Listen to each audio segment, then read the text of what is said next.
사랑하는 여러분, 하루가 저물어가는 이 시간, 오늘 하루는 어떤 의미로 다가오셨습니까? 기쁜 일도 속상한 일도 아픈 일도 있었을 것입니다. 그러나 그 모든 순간을 묶어주는 단어가 있습니다. 바로 감사입니다. 우리는 종종 감사할 이유가 없다고 말합니다. 사는 게 팍팍한데 뭘 감사하라는 건가? 나이 들고 아픈데 무슨 감사가 있겠는가? 하지만 잠시 눈을 감고 하루를 돌아보면 너무나 많은 순간이 감사로 물들어 있음을 알게 됩니다.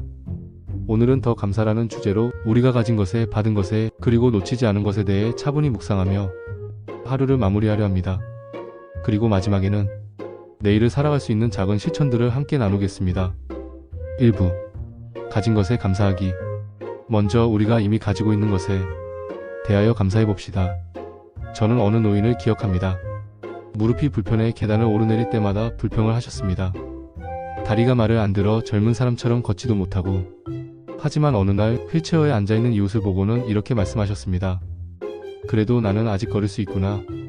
비록 느리지만 내 두 다리로 땅을 밟을 수 있다는 게 얼마나 큰 선물인가. 우리는 자주 없는 것, 잃어버린 것만 세며 살아갑니다.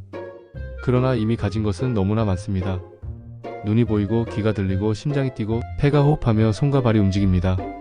누군가는 당연한 듯 누리는 이 일상이 다른 누군가에게는 절실한 기도 제목이 됩니다. 제가 아는 한 분은 젊은 시절 시력을 잃었습니다. 그는 이렇게 고백했습니다. 나는 앞을 볼 수 없지만 귀로 세상을 듣고 손끝으로 사람들의 온기를 느낍니다. 잃은 것이 많지만 여전히 가진 것이 있습니다. 그의 고백은 우리 모두에게 말합니다. 지금 가진 것이야말로 가장 큰 축복이라고. 또 한 분은 병원에 입원한 뒤 이렇게 말씀하셨습니다. 아플 때야말로 내가 얼마나 많은 걸 가지고 있었는지 깨닫게 됩니다. 건강할 때는 당연한 줄 알았던 것들, 식사하는 것, 걸어다니는 것, 스스로 씻을 수 있는 것 다 선물이었네요. 여러분, 가진 것에 감사한다는 것은 단순히 이 정도면 됐다는 체념이 아닙니다. 오히려 그 순간순간을 선물처럼 바라보는 영적인 눈입니다. 가진 것을 바라볼 때 우리는 불평이 멈추고 감사가 피어납니다. 2부. 받은 것에 감사하기. 다음은 우리가 받은 것에 대한 감사입니다. 한 어머니가 있었습니다. 남편을 일찍 여의고 혼자 새 아이를 키웠습니다. 평생을 고생하며 나는 늘 희생만 했다라고 말하곤 하셨습니다. 그런데 막내가 결혼하는 날 축복의 예식을 마치고 나서 눈물 속에 이런 고백을 하셨습니다. 나는 참 많은 걸 받았구나. 아이들이 곁에 있었잖아. 사랑을 주며 살았으니 결국은 사랑을 받은 인생이었네. 우리는 받은 은혜를 너무 쉽게 잊습니다. 부모의 희생, 배우자의 헌신, 자녀의 미소, 친구의 격려, 이웃의 도움. 그 모든 것이 하느님이 보내주신 선물입니다.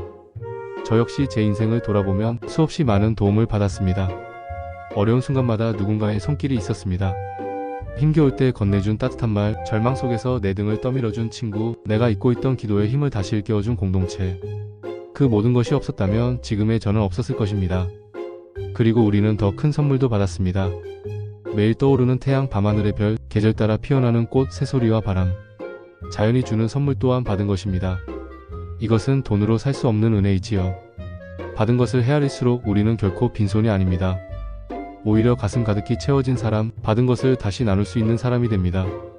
감사의 마음은 받은 것을 기억할 때 자라납니다.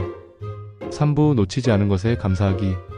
세 번째는 놓치지 않은 것에 대한 감사입니다. 저의 한 지인은 큰 교통사고를 당했습니다. 차는 형체를 알아볼 수 없을 만큼 망가졌습니다. 그러나 그는 기적처럼 살아남았습니다. 그는 이렇게 고백했습니다. 그날 이후 나는 매일 눈을 뜨면 살아있다는 것만으로 감사합니다. 내 숨이 이어져 있다는 것, 아직 하루를 더 살 수 있다는 것, 그것이 가장 큰 선물이었습니다. 삶에서 위기는 우리를 무너뜨리기도 하지만 동시에 감사의 눈을 열어줍니다. 화재에서 살아남은 이는 불길 속에서 구출된 순간을 잊지 않고 작은 불빛에도 감사하게 됩니다. 큰 병을 이겨낸 이는 건강을 되찾은 기쁨뿐 아니라 아픈 이웃을 이해하는 마음까지 얻습니다. 저는 경찰로 근무하던 시절 위태로운 순간을 여러 번 보았습니다.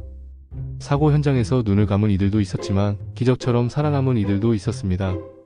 살아남은 사람들의 공통된 고백은 이것이었습니다. 내가 잃은 것보다 놓치지 않고 지켜진 것이 더 큽니다.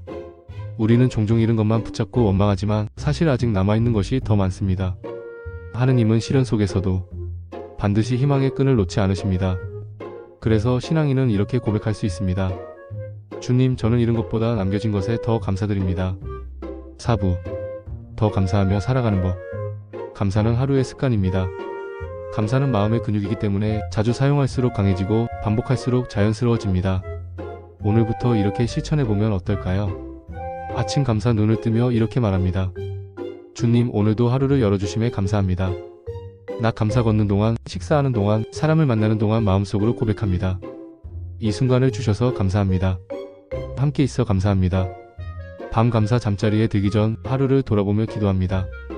오늘 하루 무사히 마치게 하심에 감사합니다.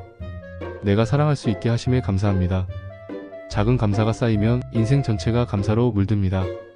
감사하는 사람은 절망 속에서도 희망을 보고 어둠 속에서도 빛을 발견합니다. 에필로그.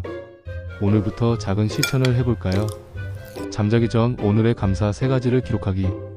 걸으면서 감사할 것 3가지를 마음에 떠올리기. 가까운 사람에게 직접 고맙습니다 말하기. 감사는 마음의 근육과 같습니다. 자주 사용할수록 강해지고 반복할수록 자연스러워지고 감사할 일이 더 많아집니다. 어두움 속에서도 빛을 발견합니다. 사랑하는 여러분, 오늘 하루도 참 수고 많으셨습니다. 이제 잠자리에 들며 이렇게 고백해봅시다. 주님, 오늘 숨쉬게 하심에 감사합니다. 사랑할 사람을 주셔서 감사합니다. 아직 남아있는 것에 감사합니다. 더 감사하는 마음이 내일을 살아갈 힘이 됩니다. 그리고 감사하는 사람의 얼굴에는 언제나 빛이 머뭅니다. 여러분의 밤이 평화롭기를, 하느님의 은총 속에서 고요히 잠드시기를 기도합니다. 오늘 이 영상을 느낀 점을 댓글로 나누어 주시며 주변에 공유해 주시고 구독과 좋아요는 또 하나의 감사입니다. AI 영감TV 참 고맙고 감사하며 사랑합니다.